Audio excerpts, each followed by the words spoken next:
Welcome to the Slop Farm. Enjoy the video. In this video, I will show you how to make delicious hard Yema candy. First, let's gather our essential ingredients.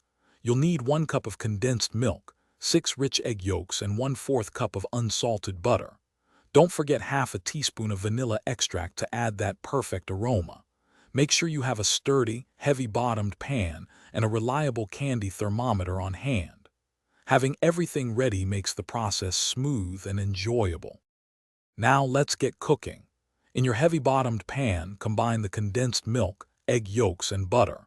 Stir this mixture continuously over medium-low heat. This step is crucial and takes about 15 to 20 minutes.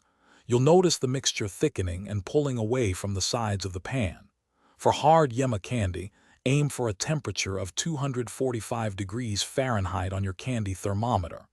Patience here ensures perfect texture. Once your Yema mixture reaches the correct temperature, carefully pour it onto a buttered surface or parchment paper. Let it cool just enough so it's comfortable to touch, but still warm and pliable.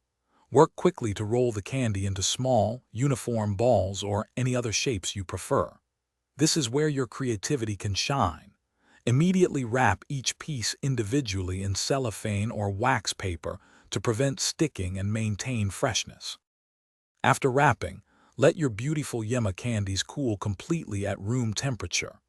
This final cooling step helps them firm up to that perfect hard candy consistency. To keep them fresh and delicious, store your finished Yema candy in an airtight container.